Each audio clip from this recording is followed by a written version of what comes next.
The following is a KPB Media Works production.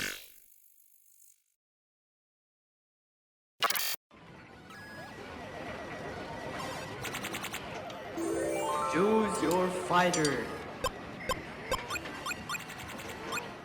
And we're on. What's up, AJ? What's going on, bro? What we have here is Parappa.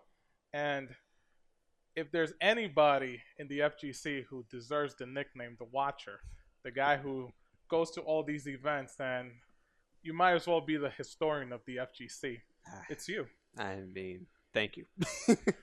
How many events have you gone to? And I mean, you've gone to a lot of big events. I mean, Well, not just the regional ones. You've gone to Evo, Combo Yeah, Breaker, actually- CEO. Yeah, funny enough, the first event, like, I mean, there's a difference between major and just regionals or FGC event. The first one I went to was actually Evo 2014.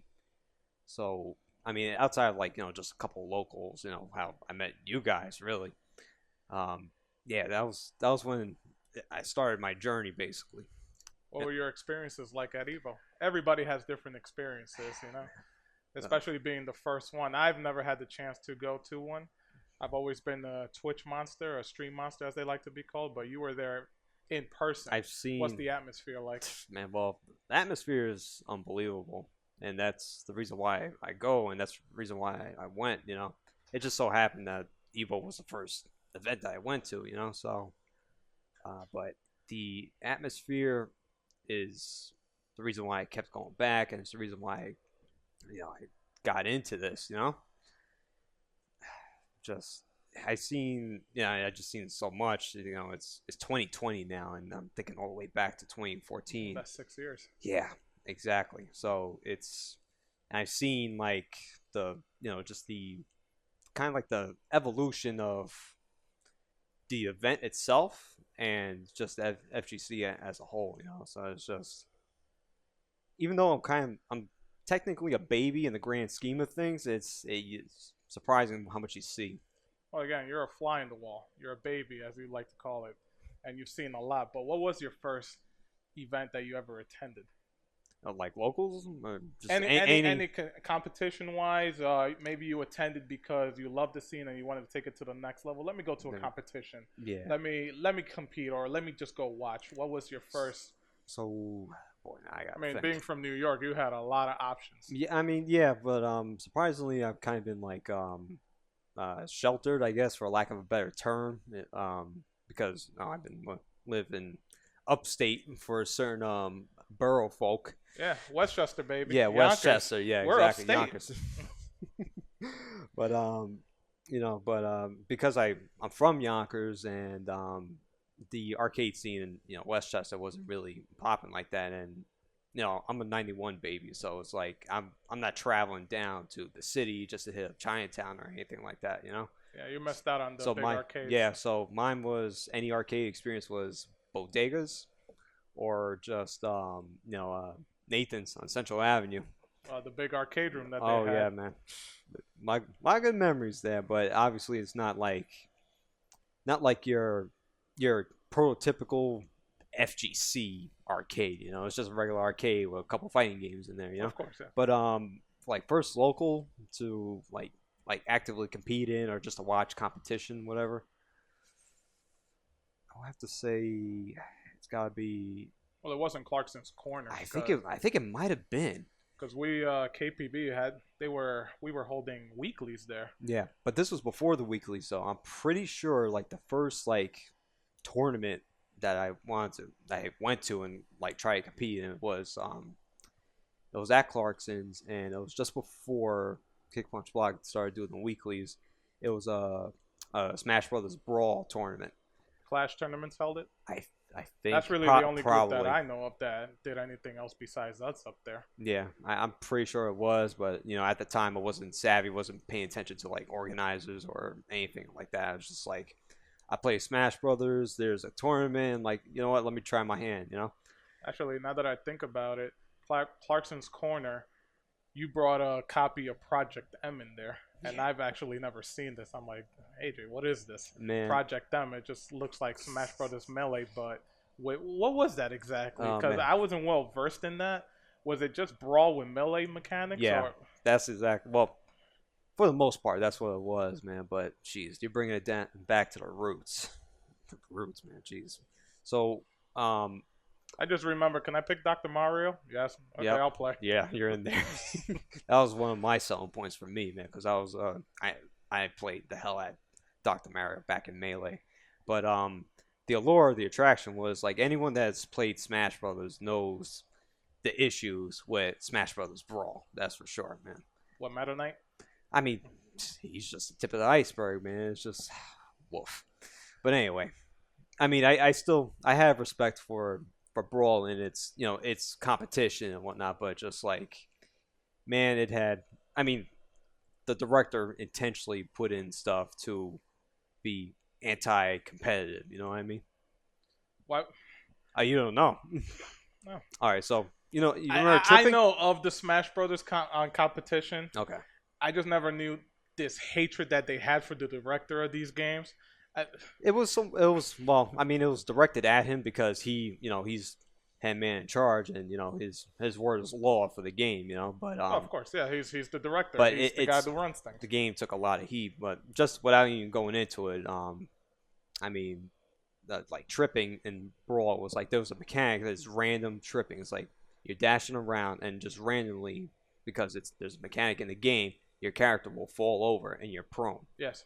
So that's terrible. It's basically a random stun at any point in time without warning. At the time, what was your interaction with the Smash community? You said yourself you were a Smash player. I don't think I've ever saw you compete in anything but Smash. I mean, at Clarkson's we did play some HD remix, but again, those were weeklies. There's a big difference between weeklies and going to an actual Big E event, final round. What were your interactions with the Smash community at the time? Smash was, the funny enough, when like the friends that got me into the scene, it started with Smash. It started with Smash because this was high school for me. High school years, it was between 05 and 09, so this was right before Street Fighter 4 kick-started everything up again. So there was no current Street Fighter, and like lean the helm at the time for casual FGC or anyone that's in fighting games. It was like Tekken, really, and I was nowhere near as good as Tekken. Still not. I still got legit properly learn that game. But the interactions with the Smash community, it's kind of been a mixed bag. But there's like with any scene, man. There's good people. There's a couple headaches. There seems to be more bad in that one than good. And I'm not just talking about the most recent happenings that have been going on there. Yeah, I mean, it's been God, I hate to use this, but like any stereotypes against the Smash community, I've kind of like seen firsthand, unfortunately. But it's all the more reason to find if you find good people, you hang on to them, and you make it a point to keep them around. How did you join Kick Punch Block? How did you get together with the guys? Get together with you guys. It was, it's just like.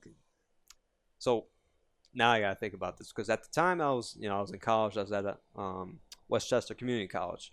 Oh, the Harvard of the Harvard of the Northeast, as they call it. Sure. The 2-year Harvard, excuse me. They have a program for everything up there. Yeah, sure. So, at the time, this was circa 2012. And I was wearing like, I don't know, one of my early Street Fighter shirts, and I was getting ready for a tournament, actually a cross Tekken tournament at Play and Trade.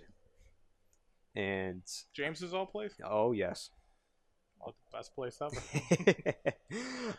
It was a team. It was supposed to be a team tournament for cross Tekken, and Reed was going to be my partner, and we were I spent the past 2 weeks because he never touched Tekken at all, so I spent the past 2 weeks showing him like the mechanics of like how the Tekken roster worked, just so he could get an idea of how to play against them defensively, what to look for and whatnot. But so as I was getting ready to go there, I finished my classes, I was getting ready to go, I ran into this dude. I wonder if anyone still remembers him. He used to be a Clarkson's regular, Damien from the old RTP crew. Yes, I remember him. And it was just like, he was like, yeah, he told me about Clarkson's Corner because he seen my shirt. And he's like, oh, you into fighting games? Like, yeah, this place, Clarkson's Corner, runs weeklies or tournaments or whatever the hell he told me, right? So then I'm like, all right, cool, something to check out. Get ready, we head over, and the tournament was a disaster. It wasn't doubles, it boiled down to singles. And if you remember those monitors, man, if you swim on the water with those monitors. Well, they didn't have gaming monitors like the Asus. Oh at the man, time. they were far It was from just- Asus. Yeah, it was just a put together tournament by a group of guys who just wanted to have something fun for themselves you know, with the it was- hopes of it's- some other players coming by. Yeah, it's a local, so it's not up to snuff, and they didn't know any better. It's just for fun, whatever. Well, at the time, locals, people were just putting so much stuff together. It wasn't anything professional. Yeah. And then when you got actual players showing up and they're complaining about monitors, some of these guys look at it. Yeah, Like, it's what are they talking Yeah, about? you just look at it, you had two heads, but you didn't know at that time. That was just like at the time that was like making that mainstream jump. But I go to the tournament, lo and behold, Damien's there, so it was just like it felt like some kind of synchronicity, So I was like, I see this dude, I gotta head over to the Clarksons, and then sure enough, stuck around long enough, run into you guys. Started doing our weeklies there. By the way, to go back, the people who don't know, but Play and Trade in Westchester on Central Park Avenue, that was the haven. That was the best It place. was, man. We're having anecdotal discussions because we know each other from way back, but Did it's Jose just like ever work there? I've always just had this weird idea that he. I know Andy worked there, yeah. but Jose Way back. did he work there? Or No. no, he just No, he didn't. he just hung out there all the time. Yeah. I'm not gonna blame him either. Sorry, guys. We're just throwing out random names with no context whatsoever. No worries. Keeping it moving. Well, that was Smash Country. The Yeah, amount of Westchester people, Smash Country. the Yeah. amount of people that would show up at that little store for the most random Smash tournament was amazing. Yeah. I think How many ringers used to show up too? How many what? Ringers. Yeah. I mean, I think Ray told me one time. Ray used to be this worker there. You could pay that guy $4 an hour and he would still not leave that place. He basically lived there. Yeah, yes, he might as well did. He lived across the street. Yeah. I'm sure you heard that amazing story about how James must have fired him 3,000 times and the guy just all would I've not heard. want to go away. Just to circle back to me being a baby and the new face to everything, I came late to that nucleus, that But plane going trade back to nucleus as Ray, well. Going back to Ray, I think he told me the most players he ever had there. And again, this is a small store. It's a small gaming store. About 65 for Smash Brothers Brawl. I believe it was. I think it was something crazy like that. They had some crazy Smash turnouts, and the store was small. There was hardly any standing room. And once you get like 10 people in there, it's crowded. Oh, of course. Oh, it was a nightmare. Some of them, I believe one time they had to put monitors outside with extension cords because they realized if they didn't do something, the tournament was going to run till 5 o'clock in the morning. Oh man, before my time. When you joined Kick Punch Block, you were helping out, running streams, running brackets, doing anything you can for the team. Whenever I could. Well, funny enough, to go back to Clarkson's Corner, when I first met you guys and whatnot, I just wanted to be good Samaritan and just help you guys out because you guys were there every week. Friday nights. Friday nights. Damn, getting nostalgia waves over me. It was about 2012, I believe. 2012 into 2013, maybe early 2014. Yeah, so it's just obviously you're a regular. You get friendly with the regulars. You guys were running it, so you guys were running. What was hot at the time. At the time, it was Injustice, Street it was Fighter Injustice, 4. Street Fighter 4, probably AE 2012 at that time. Marvel 3 at that time, depending on what time frame you're talking about, vanilla or even Ultimate, you know.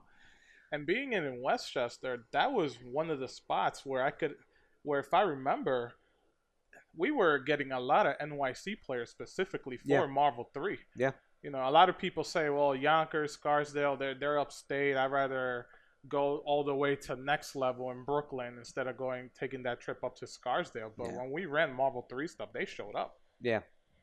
Which I never really understood because, man, that's the next level trek is a trek.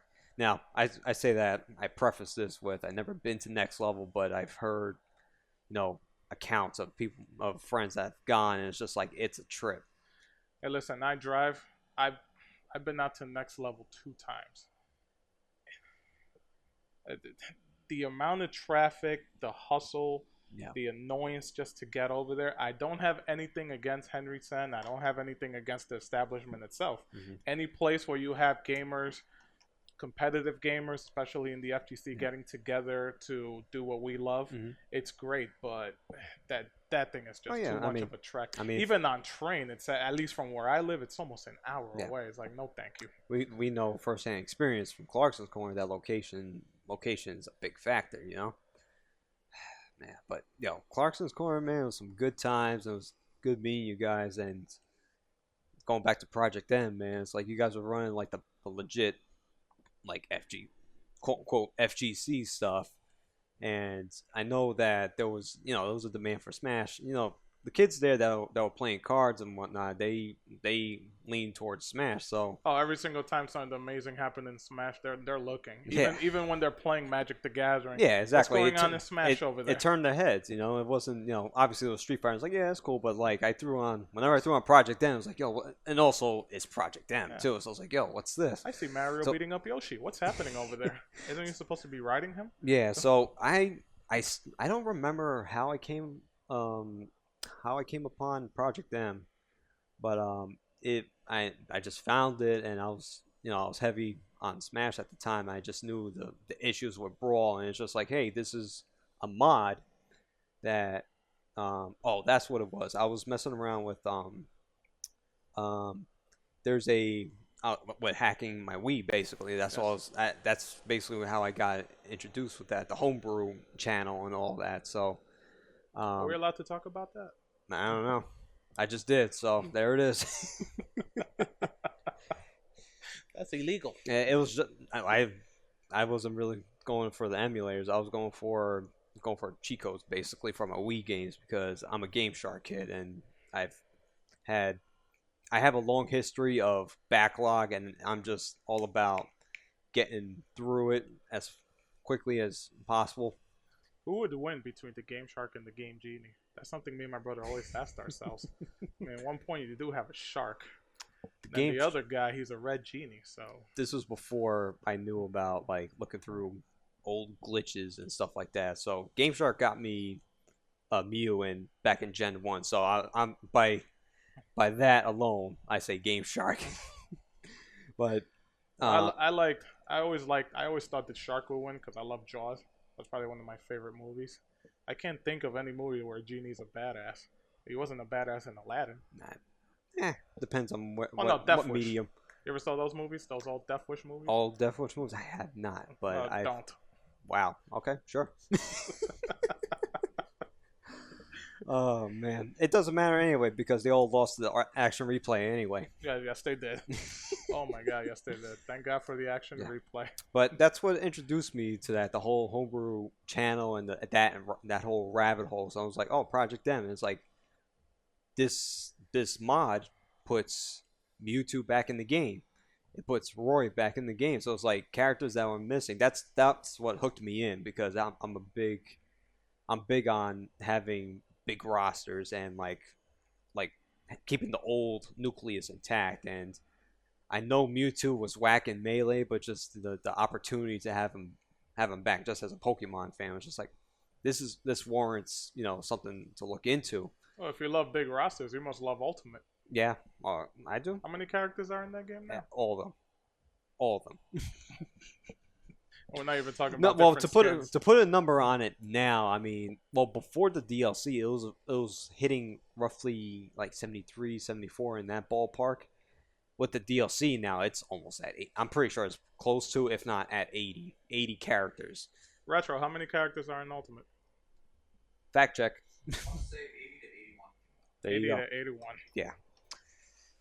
So I was just like, you guys are just running the FGC stuff, so I'm like, you know what, just let me bring my Wii. Let me You bring have my passion copy. for it. Yeah. You still do. Yeah. Yeah, I love Project M for what it did. I mean, it was 1 second. Water check. Water check, yep. Stay hydrated. Remember that, kids. Yeah. That's important. Yeah, for sure. When it comes to Smash, and it's the franchise I'm talking about, it's I mean, any video game franchise, there's ups and downs, and each iteration has its hallmarks and its quirks and its what the fuck moments, like what's happening here. But Project M, it was obviously intended to be Brawl in a melee engine from faults and all. Like, they reverted Fox right back to his old form, his dominant form, basically, with a little tweaks here and there. But it's melee Fox and Falco too. It was more obvious with Falco, because if you remember, and you can see that in the later Smash games, his reflector, he tosses it, and that originated in Brawl. Project M, he's got stationary reflector, just like Melee, so it is one of those, those things, those curious things that makes you go, okay, that's, I see this is where the bias kind of leans in a little bit. But overall, Project M brought like a lot of balance changes, made a lot of characters viable, and I was big on that, because it's, for as big a roster is, it sucks when only 5 characters are like legit, or worth playing. Almost like Marvel 2. Yeah, exactly. That's a big time offender, but that's another story for another day. But yeah, so just brought my my setup over, and drew the crowd, and then just just hanging out. It became a weekly thing. Yeah, it was a weekly thing. Here comes AJ with his Wii Project M. Yeah, let's get some people in there. Yeah, I was just like, again, Smash Countries. That's what Westchester is. It is Smash Country. Yeah, it was funny, because if looking back on it, I was kind of like Kick Punch Block DLC, really. One of the it's original just like DLCs. It's just like you guys had the Street Fighter, Marvel, Killer Instinct at that time for certain days. Injustice. Maybe depending on the mood. Mortal Kombat. I remember you used to bring your Dreamcast and run Project Justice too. So whenever you were feeling like it, it's and like you got all of that, and like, all right, here's my Wii. Here's this Smash mod that's like getting a big push from the scene right now, and like this is just the introduction. It's like, if you like Brawl, if you didn't like it, this is maybe you like this. If you like Melee, well, this is like an updated Melee, basically. So like, see if you like it. And then it drew a crowd, and we had fun. When did you take your when did your passion for writing about FGC events start? Because you do reviews. You've also told me you've done articles into game mechanics. What else do you do? So now this. Well, excuse me, what else do you write about? What else do I write about? Well, I always been, ever since I was little, that's weird. Just picture like a 6-year-old AJ taking like construction paper and folding it and writing books, like not origami, just like making a booklet and whatnot, like 1-page sentences. So it's like I always kind of had like an itch for writing. It's weird because I struggled in English through school. It was odd. I used to get writer's block, but I guess that's the sign of being a writer. But fast forward past Clarkson corner days, till like our weeklies weren't weeklies anymore.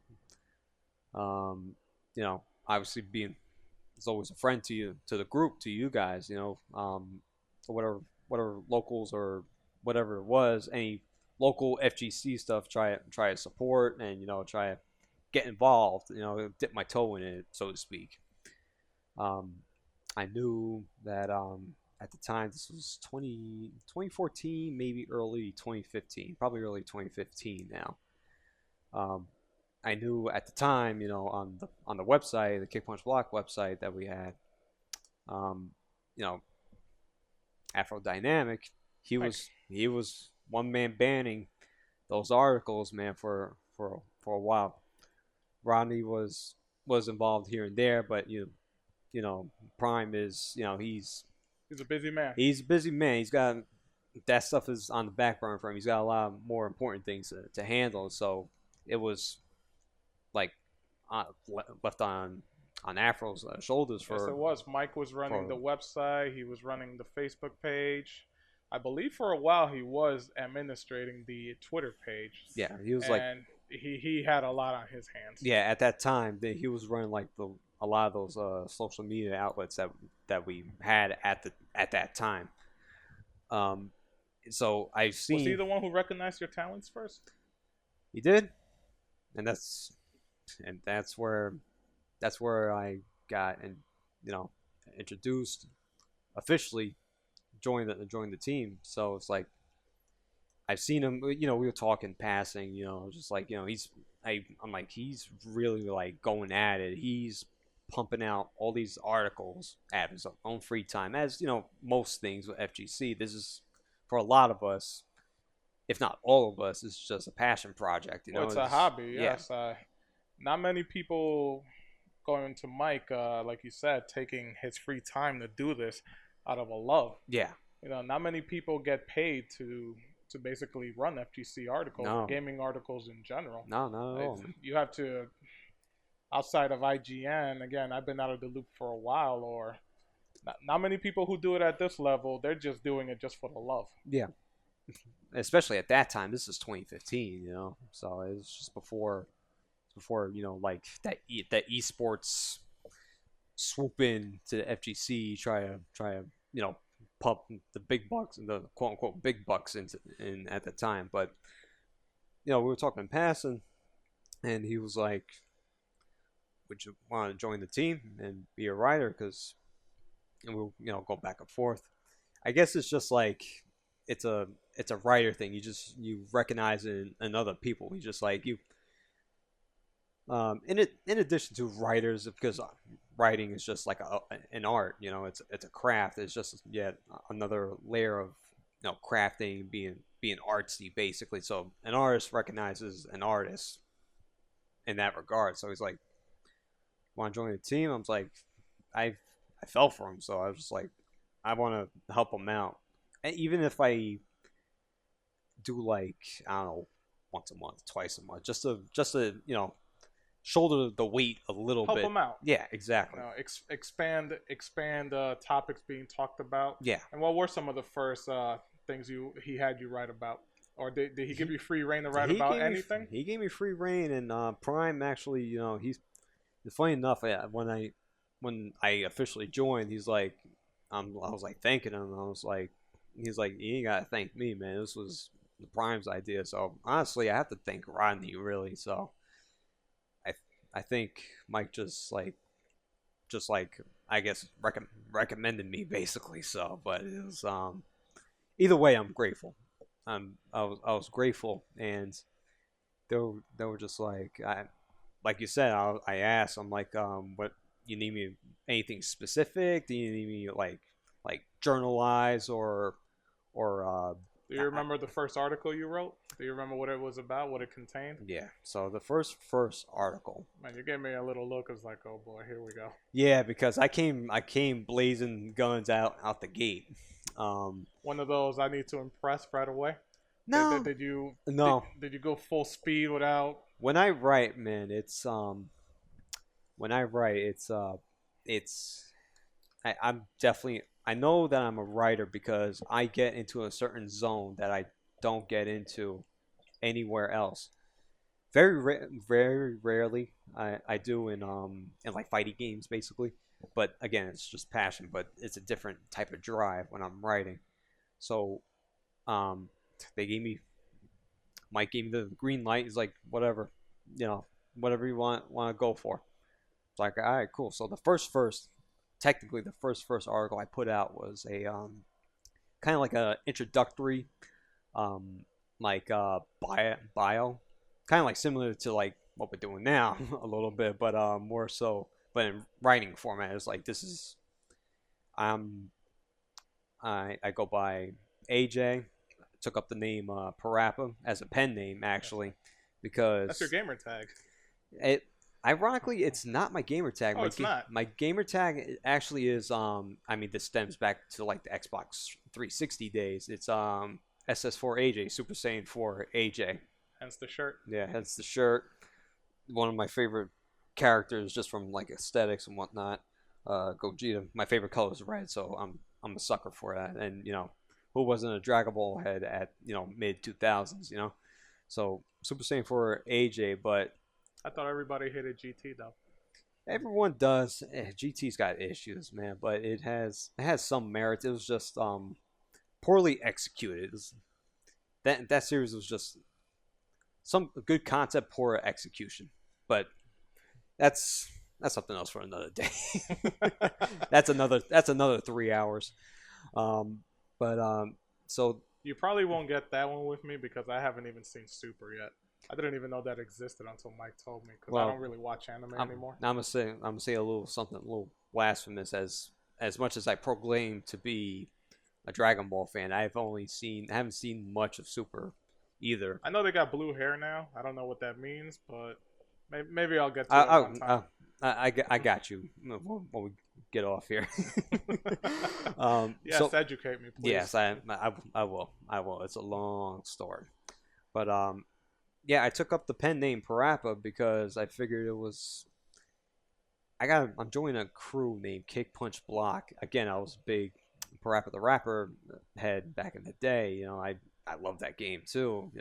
So I was surprised that no one on this crew took up the tag Parappa. So it's just like, we had Reyes, had Master Onion, so he was on the right track, but not Parappa though. So I'm like, screw it, let's do it. I grabbed it, and it's now or never. Yeah, so I was just like, the first article I put out was a short and sweet thing. It was just like, I go by AJ, but I'm gonna be Kick Punch Block Parappa, and it's just like, this is what my introduction into fighting games, into the scene itself, and just a bio, something to click on, something to reference to any time that anyone has a question about me and what is my I guess credentials, for lack of a better term, to this scene and to my fandom, basically. Right after that, a month after that, and this would be like considered like my legit first article on the website. This is, mind you, mid, I want to say April 2015. Right. And I had to double check earlier today because I had to scan through my old articles and see like the dates and whatnot. It was around April 2015, and around that time, it was, if you remember, Ultimate Marvel 3, especially in the New York scene, it was Marvel is Dead campaign, So I was just like, Marvel 3 is dead. Marvel is dead. So I just... Those were some more fun times. Yeah, it was more fun times, and it was even funner to rip into it. So I was just like, Afro gave me free reign. I'm like, all right, let's go. My first article, I still remember. Marvel is capitalized not dead. And basically that article went into the passion, in the New York scene, and just in general, the scene, the Marvel scene, Marvel 3, it's just like, they're saying that this game is dead, but from what I've seen at EVO prior and Summer Jam prior in 2014, and the stuff you see on YouTube, the competition, the passion, the fervor, and the this was right around the time where, like, Virgil was almost not exactly solidified as the end all be all anchor and that type stuff. Um, there was still a drive for it. There was still a passion for it. There was still fierce competition. There was still rivalries to be seen, and also there's a whole. You have your, I called it the tier hierarchy because the balance, the parity, not the balance, the parity of that game, the game's roster was lopsided. You had, your Morgans, your Doctor Dooms, your Virgils, your Phoenixes of the game, and then you had your Shenko and Iron Fist and Phoenix right on the bottom, and I'm like, you guys aren't even looking at the middle here. There are characters there. Like too. there are characters there, and like I give shout outs to our boy Gilbert, the Punisher, for showing us the raccoon Love that tech guy. at that time, and nobody knew, man, and people ate a lot of log at that time, man. Well, you say you covered Evo, you covered a lot of events here, and now you're a writer. As a writer, how do you translate everything you've seen onto paper? Because not many people could write about video game esports events. What was your process to translate everything onto paper, onto a website, onto Mike, so that way he could see it? He's the editor. Yeah, he was Like, my editor for how the do you longest. translate that? Well, Because again, not many people were doing it at the time. yeah, well, At least on the local level, like we've already talked about. well, there was some coverage, but it was just more so like in Or at least blog as websites. as in depth as you do it. Yeah, but it You was have first person account. obviously 2020. FGC blogs and articles are a lot more rampant than it was 5 years ago, and Of course. et cetera. This organization. Yeah, well, yeah. It's like I circle back to what I said, that writing's basically a craft. Like not everyone is adept to taking thoughts and putting it on paper or typing it out or writing whatever it is. I always kind of struggled with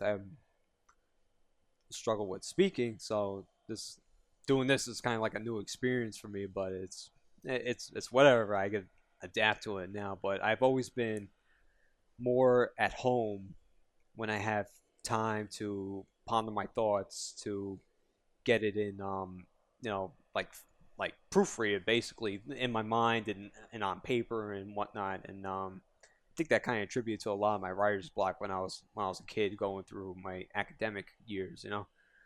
I would try to, it'd be like so much to get at once, and it's just like I can't even get a sentence out. But luckily I gotten past that and gotten better as a writer for that. But it's in the respect of doing, like, taking in the atmosphere and like writing a review. It wasn't a review, it was more like a recount of like my experience basically, and that's kind of like what helped, because I'm just putting to paper, into words, what I'm seeing, what I experienced, and what I just felt, and what I felt was, when I go out to these events, is like magic. And it's just like, I didn't, like 5 years prior to that, like 2010, 09, when Street Fighter 4 dropped, like I knew, of course, that there's always someone better out there.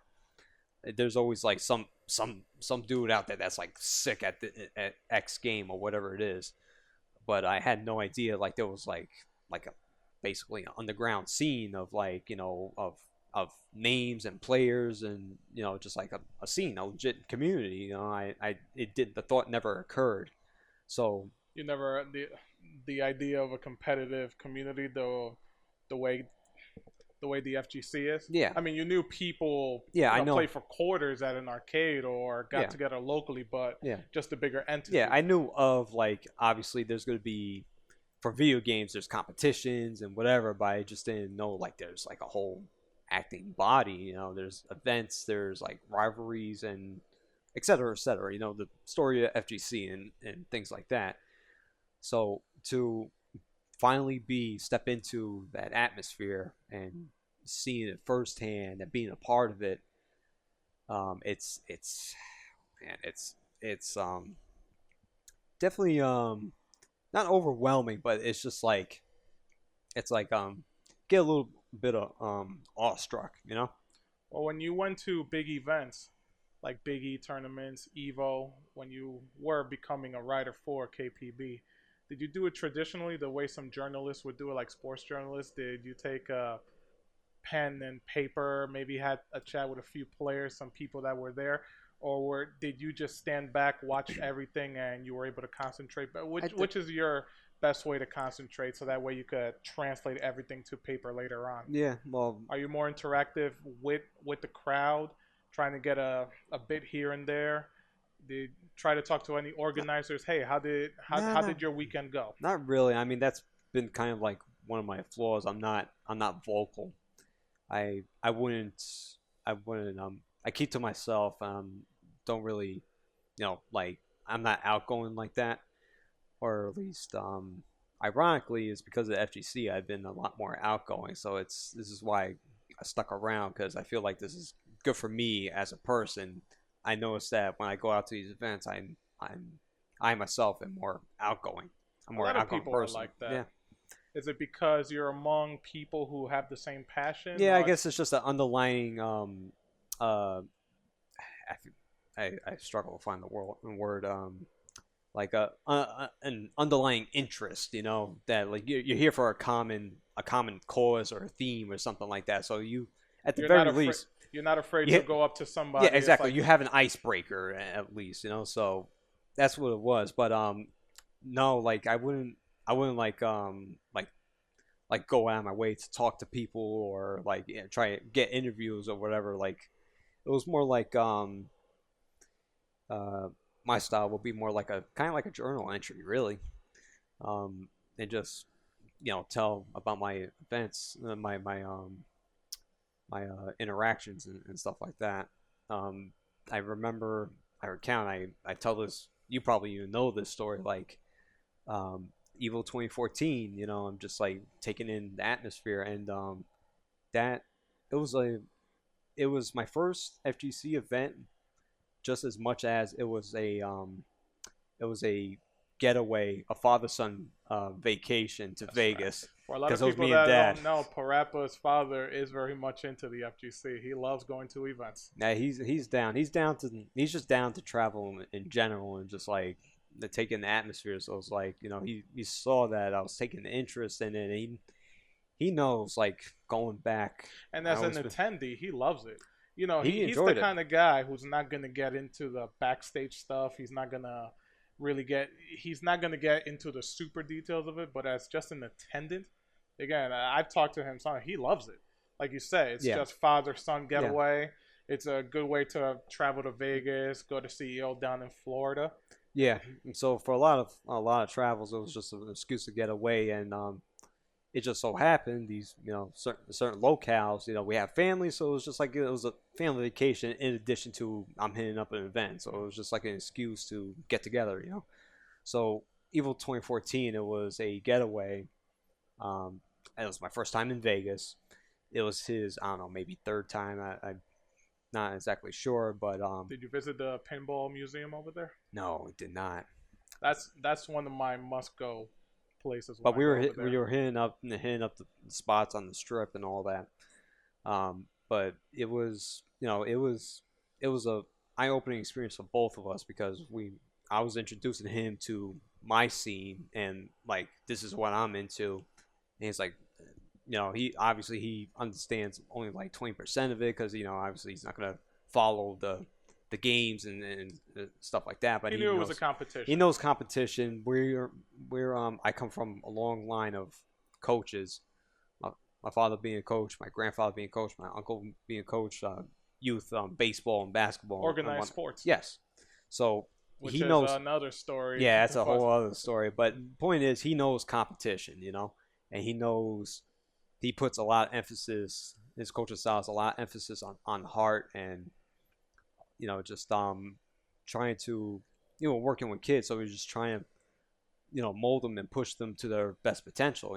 So it's the same thing in fighting games and video games. It's competition. You have to it's a craft. You work at it. It's a skill, basically.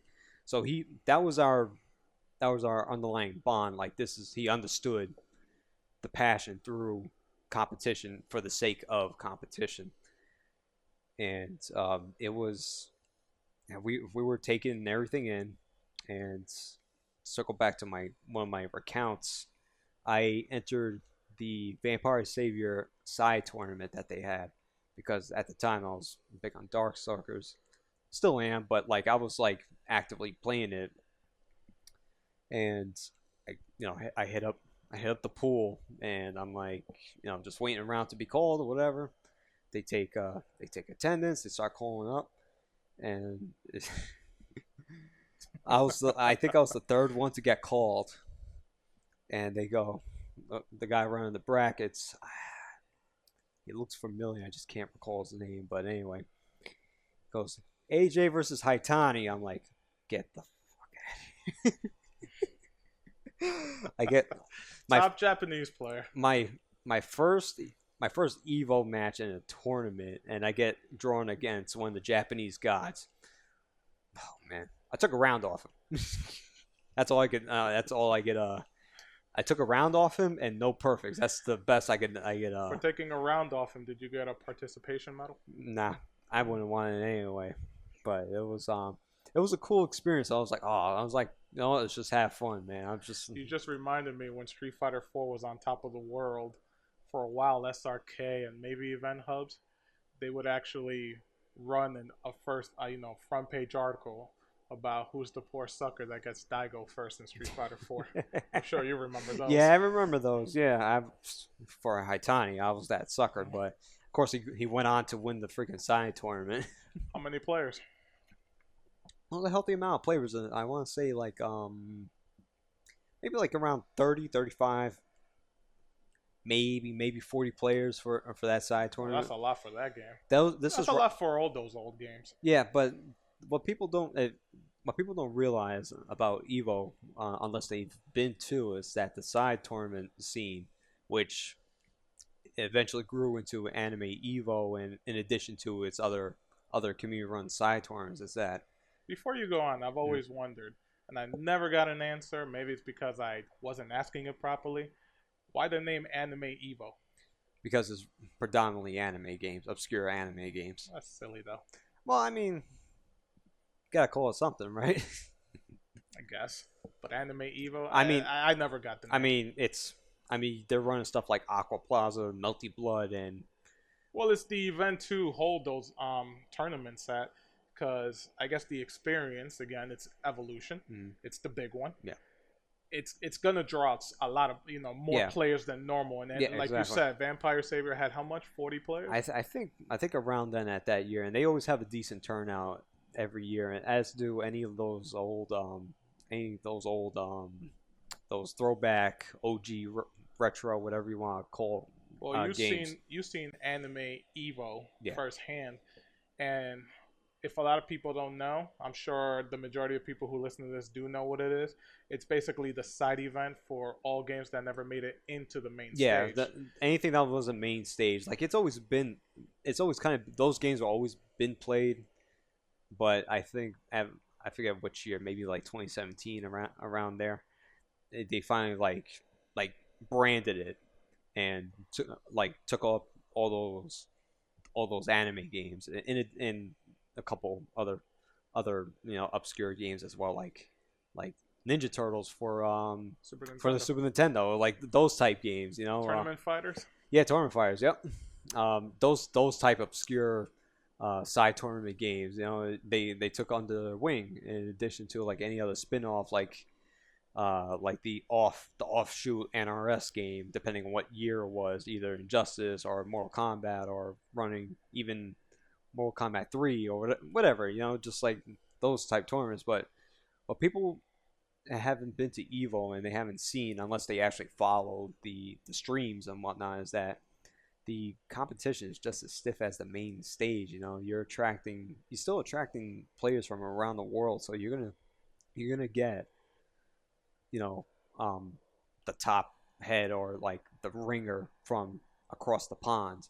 You're going to get some dude from South America that's ready to bust ass in KOF 98 or something like that, Is it because Evo itself it has the most attendees for its said games, it may have the most money, or is it because I get to have an Evo title? Maybe a bit of both, but it's the draw that brings everything around. Now, keep in mind, this is because it's the prestige of that tournament. If it was by any other name, or if another tournament had that draw, people will still come out in droves and whatnot. It's just that's the allure of it, and that's the reason why the competition is so high. So it's something to see. Like even on like a group of like when I competed in Vampire Savior all those years ago, it's like yeah, there's like 30 to 40 players, but they're all good. They're all killers. It's something that you don't see because you see, you look on a stat sheet and like what are the attendees? You see 40 as opposed to like the thousands that come out for a main stage game, and it's just like you think it's nothing. The matches or whatever. Nah, man. Some of those matches are just as good, if not better, than the main stage, depending on the game. From your experience, is there more passion in the side stage than there is in the main stage? They have the poverty game scene has a chip on their shoulder. Games, yeah, that's right. The That's self-entitled the poverty games, which I never really cared for the moniker, but whatever.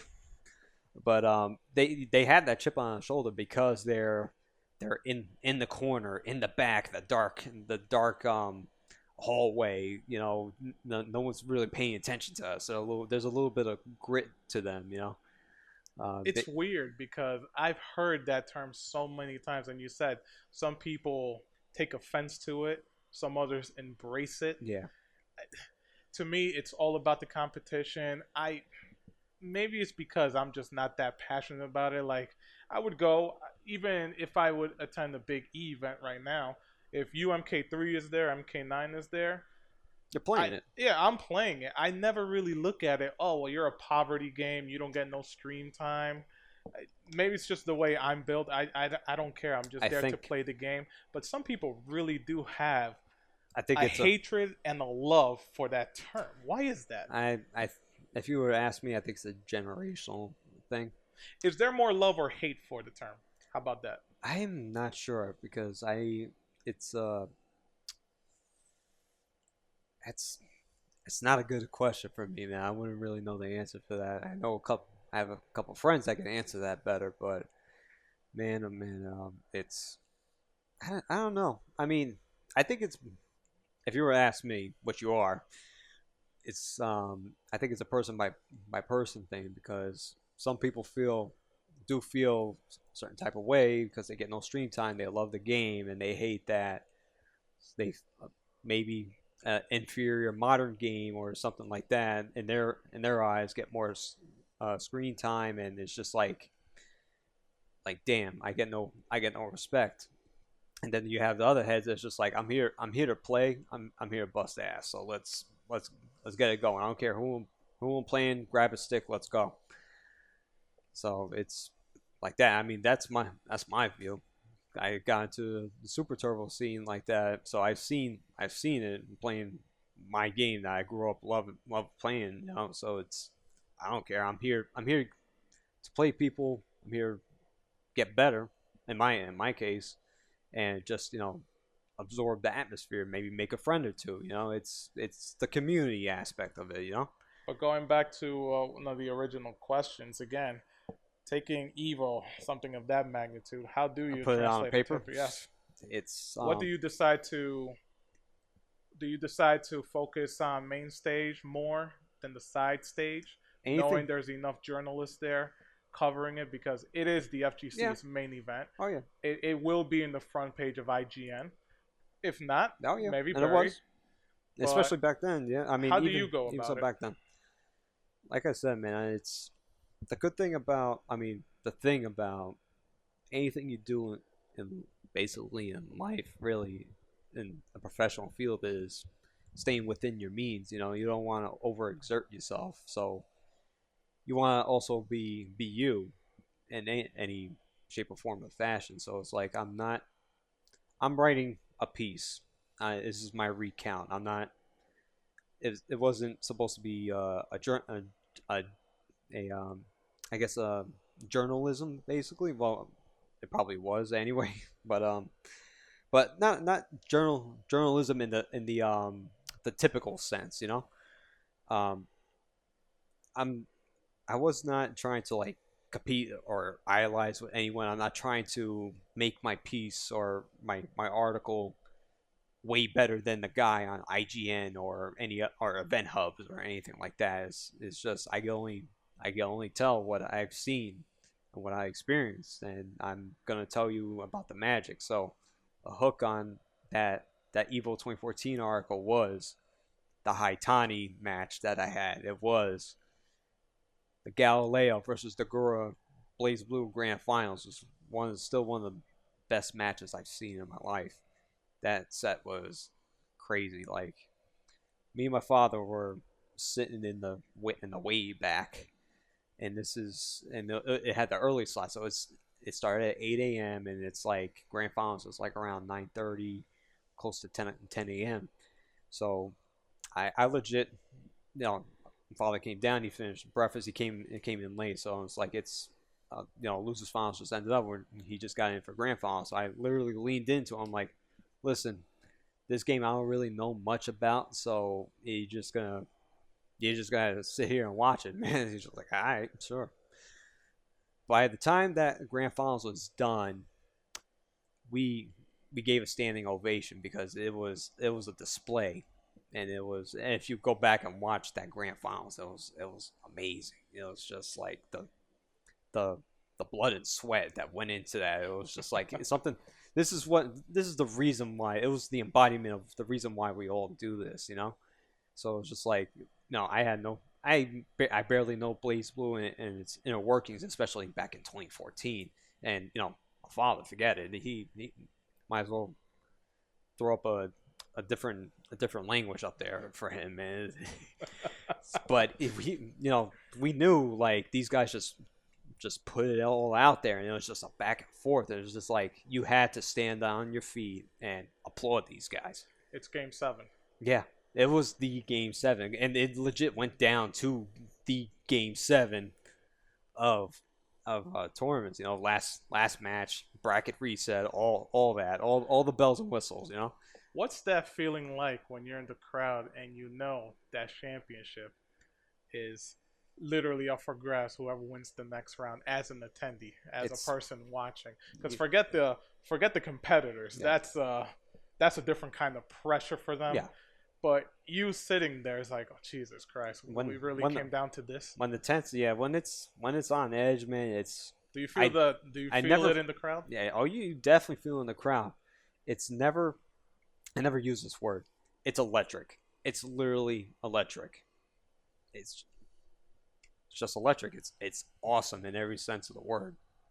Especially in a stage as big as that. Yeah, a stage as big as that. And again, I don't want to put emphasis on you need a big stage to have something great. I've seen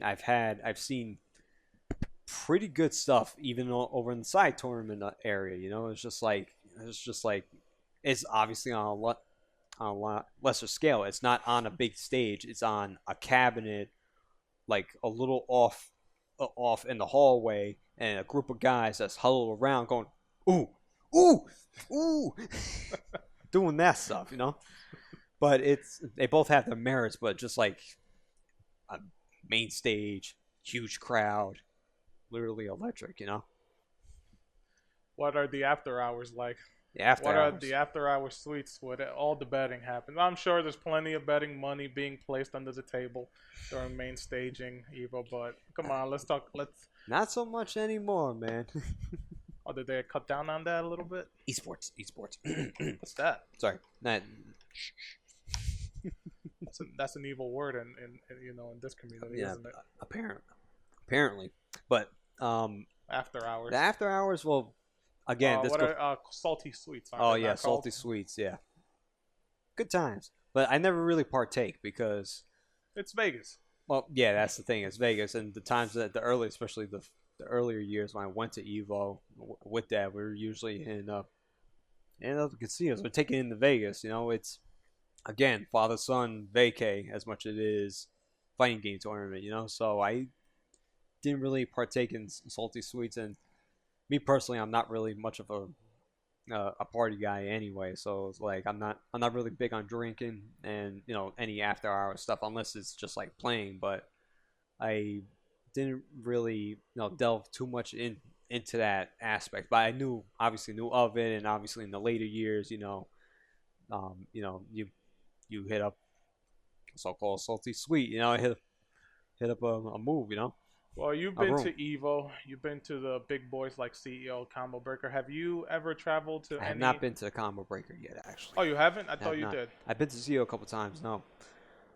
Combo Breaker is like the FGC unicorn for me, man, because I wanted to go 2 years ago, and I got real sick, man.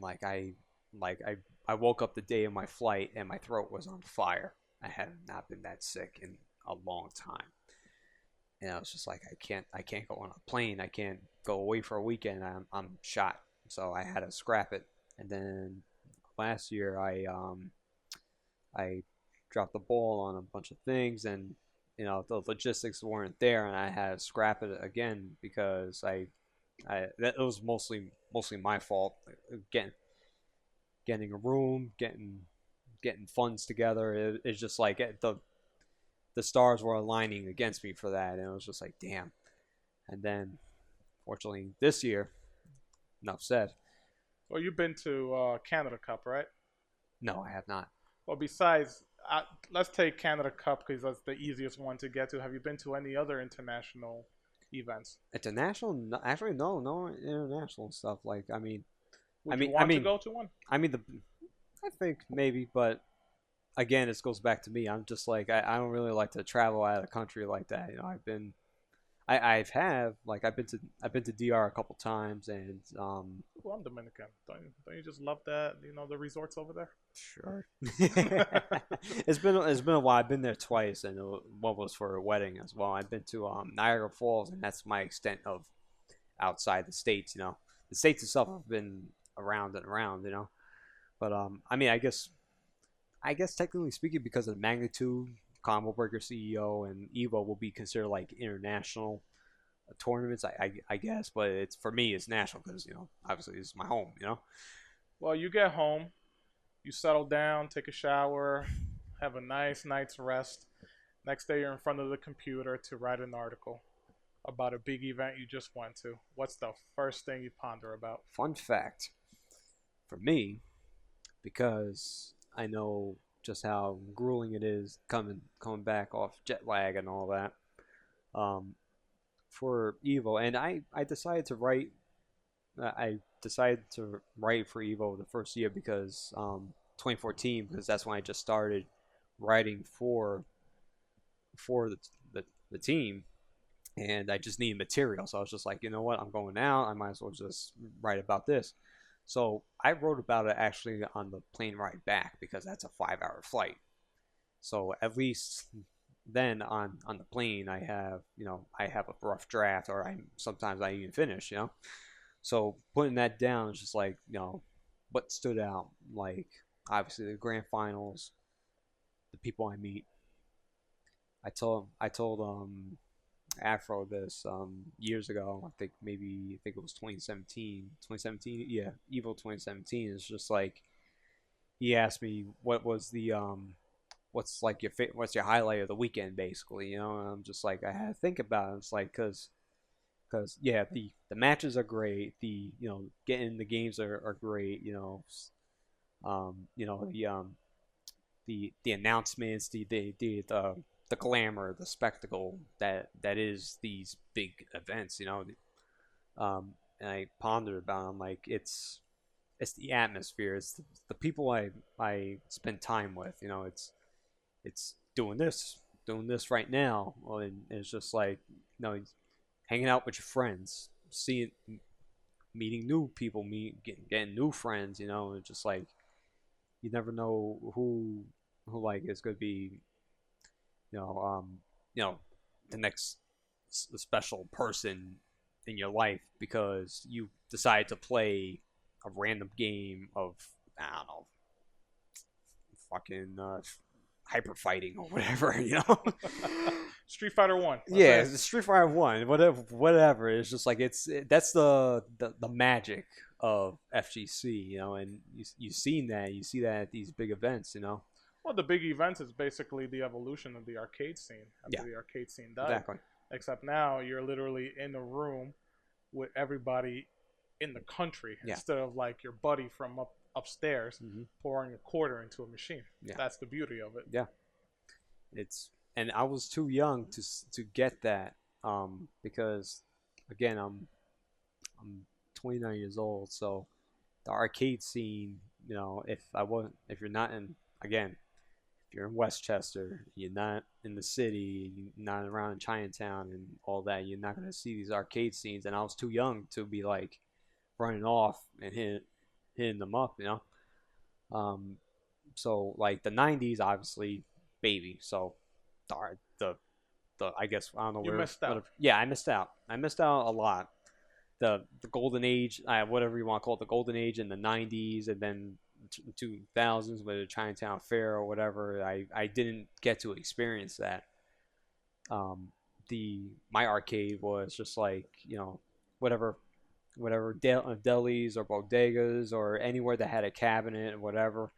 Or maybe a get together at a friend's house. Yeah, and which I didn't really do all that much growing up, which was kind of odd. I didn't really have that, which was pretty weird.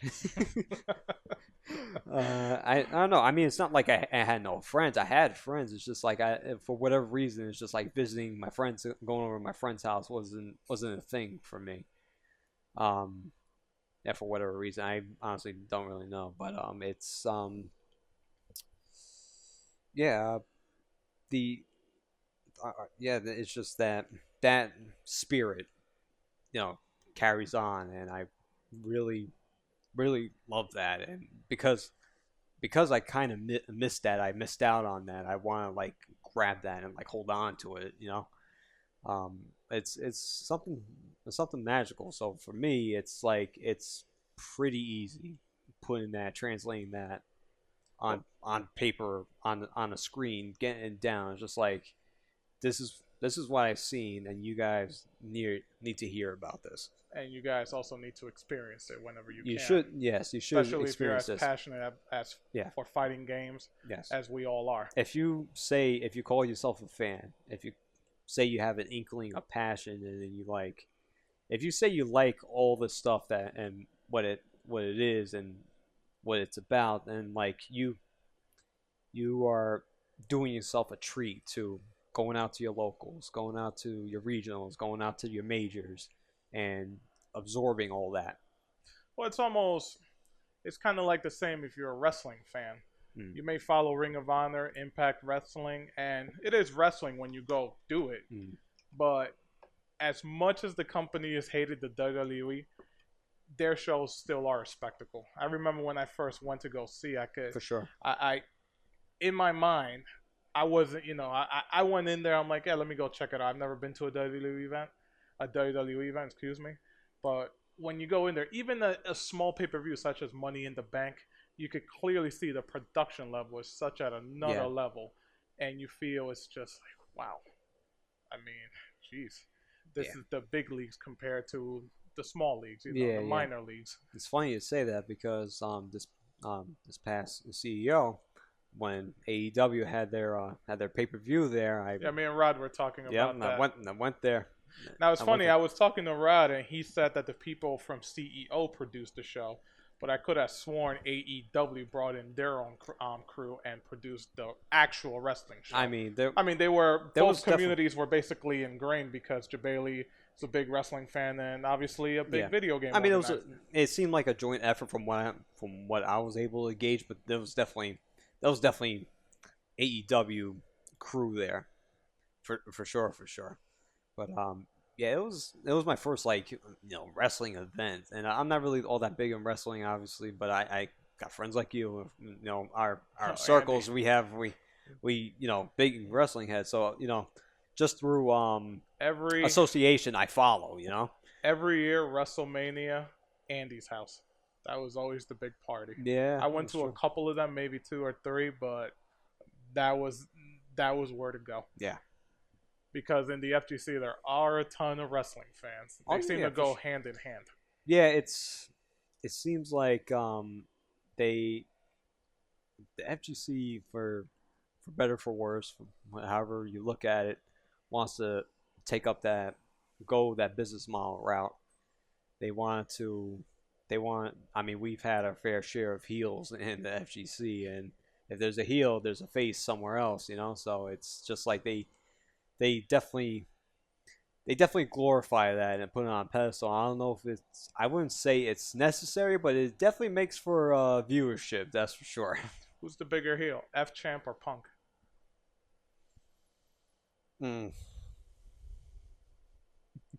Retro, do you have an opinion? Oh boy, I mean, I have an opinion, man. Retro's over there with a face. Is like, That you definitely asked the wrong question, my man.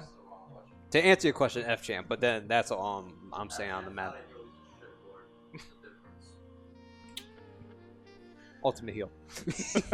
I don't know if that got picked up or anything, but yeah. We'll get to him soon enough. Retro Station, that is. He'll be sitting down here. Okay, good. Well, listen, man. It's been fun. Mm-hmm. It was a great interview. Where could people reach you? Reach me? That's the thing. You can't reach me. Oh, it goes shadow. But to be fair, just to give you a peek under the lid, I am trying to work on my own blog website. I'm trying to get that going. That's right, because the KPB site is it down, and some of your articles under can't construction. Oh, it is under construction. It's unfortunately we had some gremlins with it, so a lot of the old stuff is gone now. So I can't even reference my old stuff. But do you have hard copies of them? yes, I do, of course. Good. Yeah, so hopefully you'll be able to upload them. The idea is to re-upload and trying to learn web design and try to be more of an assistance in that regard to the squad and everything. But I want to get that going in addition to try to get back into the flow of writing more, try to get my freelance going. But I'm only on Facebook, and honestly it's personal account really. I'm not big on social media at all, so You're just like me.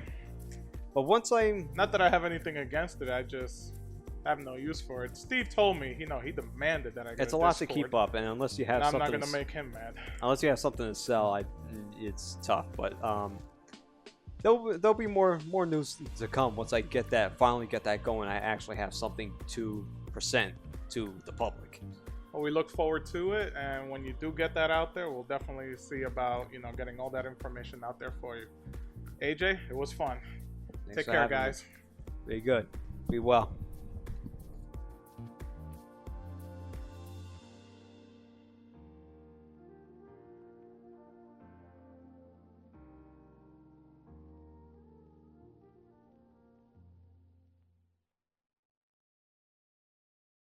This has been a KPB Media Works production.